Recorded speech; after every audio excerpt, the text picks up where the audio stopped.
Hello there, magical party people.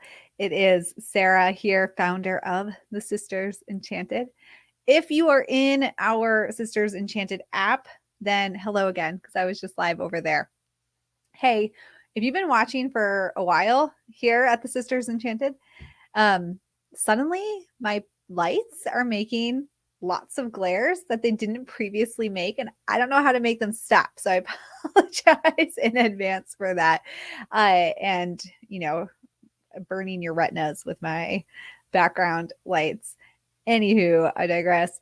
Today, I want to talk to you all about shadow work, about the Sagittarius full moon, and about the longest day of the year, midsummer, which is coming up just around the corner.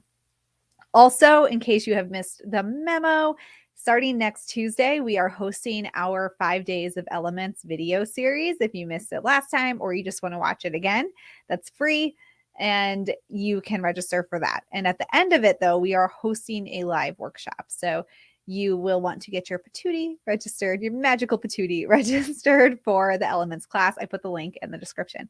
So hello, everybody here in the comments. All right, let's kick this off. We're going to talk about shadow work. We're going to talk about the full moon, and we're going to talk about the longest day of the year.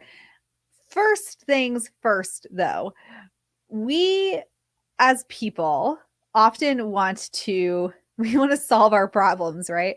We want to set an intention or manifest something that solves a problem for us. Yeah, so Stephanie's commenting on my lights. And Stephanie, I was just saying about these lights. I don't know why suddenly I moved everything around. I don't know why they're reflecting like they are, and I can't make it stop. So anyway, we as people, we want to know why we can't manifest the things we want to manifest, why we can't solve the problems we want to solve, why no matter how many times we set the intention to do X, Y, and Z, do we not do it?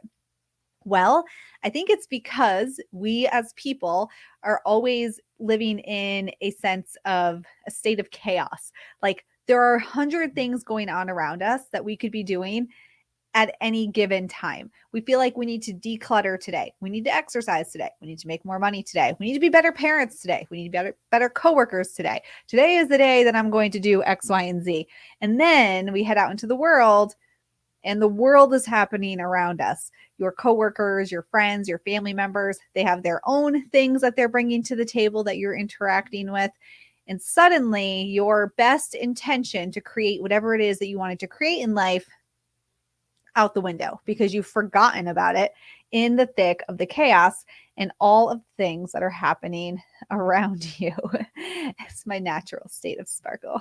Just kidding. And that's why we find it so hard to make change, to set intentions that work and that stick, to manifest or create your future, however it is you want to say that. That is why it's so difficult, because we live in a world that is not built for intentional living. We live in a world and a society that is not meant to support us in being intentional with our time, with our energy, with our money, with our relationships. That is not the world that we live in. And we aren't taught to be intentional. I went to school to be a public school teacher. I'm certified and all that jazz. And I can say firsthand that from a young age, if you go to school and spend your days there, you're not taught to think like intentionally about what you want or how you're going to get it. Somebody tells you what to do and you do those things. You get in line, you follow the teacher, all of that.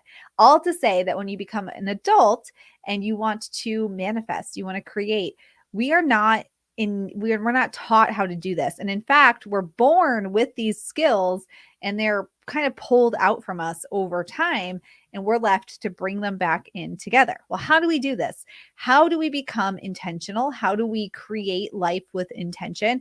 And how do we live a life that feels like we were born to live it? It's soul aligned.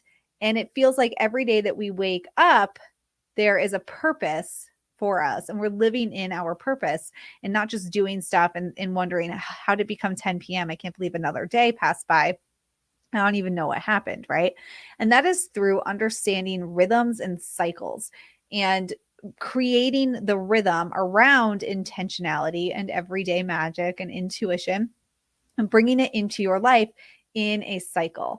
In our Holistic Witchery program, I see some of you here in the comments. Hello, Holistic Witchery and Enchanted Journey. We look at our 5 eyes, which you're also going to go through when you take the free elements class. So you want to make sure to register for that. But we go through this rhythm and this cycle. And where we are right now, we're on the eve of a full moon. And hello again, Nicole. And it's a Sagittarius full moon. So it's a very adventurous full moon. It's a fiery full moon. And not only is that happening right now, we're on the eve of that, but a week from now, we will be on the eve of the longest day of the year. What does this mean for living with intention, manifesting, creating your future vision, all of that jazz? Well, when you live in a cycle, when you work in a cycle, when you build rhythms into your life, there is a spot for everything. And the full moon and the longest day of the year both have a place in that rhythm for shadow work.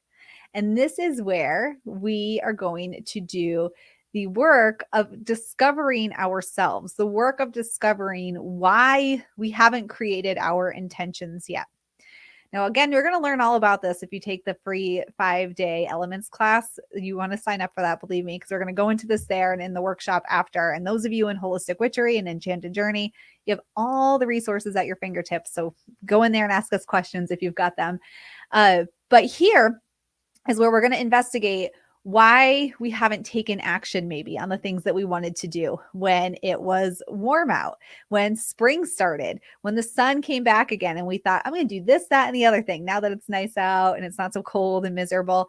And we're going to do shadow work to understand why maybe we didn't take action on our intentions, or if we did, but don't feel like we made progress, or where we held ourselves back, or what barriers we ran into. Maybe we had family members who weren't supportive, or you wanted to really work on finances, but you got laid off, or something happened, right? And then we have a reaction to that, which may or may not help us or stop us from creating our intentions into being. And this is the time that we're going to work on it. So right now we're moving into the full moon, which is shadow work time. And we are moving into the longest day of the year, which is also shadow work time. So we have this bubble of like shadow work energy all around us that we are dipping our toes into right now.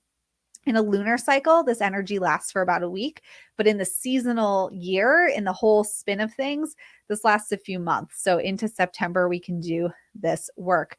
And what I think is beautiful about working with rhythms and cycles is that you always have several rhythms and cycles going on at once, which can feel a little bit mind-blowing, I think, or like crazy to think about.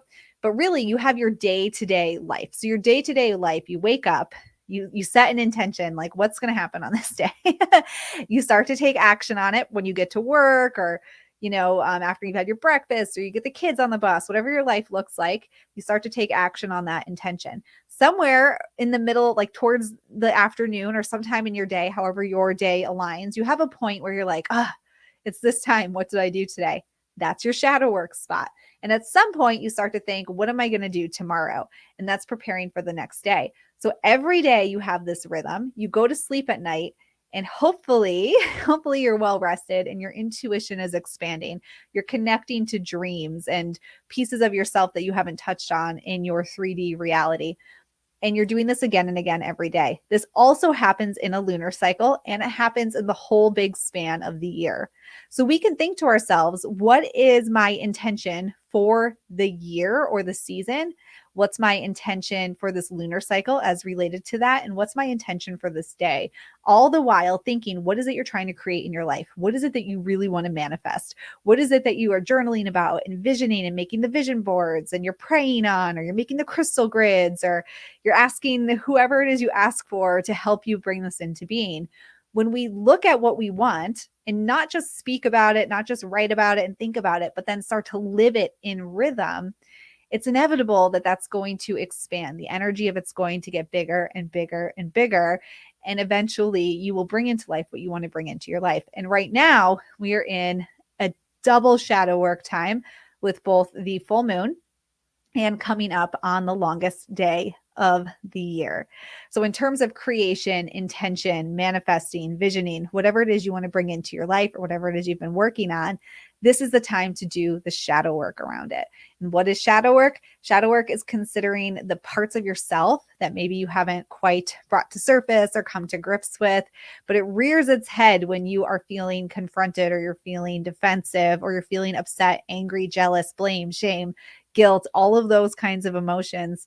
That is your shadow self coming out to play ball. And it's like, I am here. Are you going to see me? Or are you not going to see me? And when we make a concerted effort to do shadow work in alignment with the things we're trying to create in our life, that's when we make progress and manifest things quickly. People talk about like this quantum reality, like web of energy or collapsing time to make things happen faster. And this is part of that, is really taking the time to say, this is the thing that I want. What is the shadow work I need to do around that? So for example, like if you really want to, I don't know, part of your future vision is to spend 3 months in Italy or something, and you set the intention to save X amount of money, or you set the intention to like have the money, feel like you have the money to comfortably go to Italy for 3 months or something. Like maybe that's your big vision. You want to manifest that into being. Well, when we get to the shadow work time, you really want to ask yourself, what went well? What am I doing well? And what have I not been doing to bring this into being? What am I doing to show that I'm not going to do this?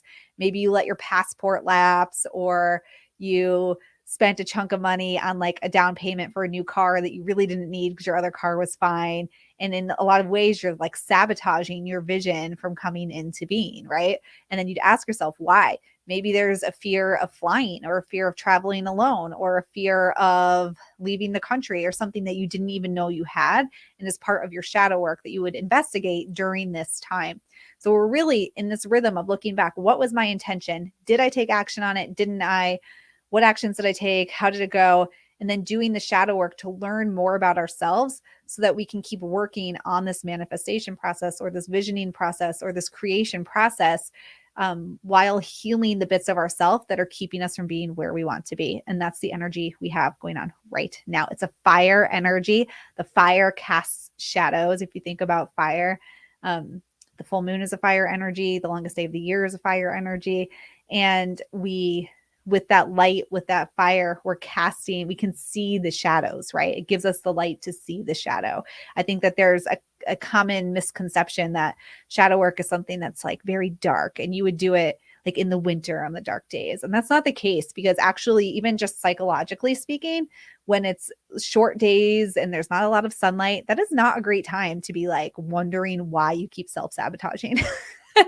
You need the sun, you need the light, the fire, to help you to transmute that energy, to help you see it for what it is, and not as something that is a flaw of yours, but really the thing that's going to teach you strength and resilience. And we need the sun to support us in that. We need the fire, we need the light, the warmth to support us.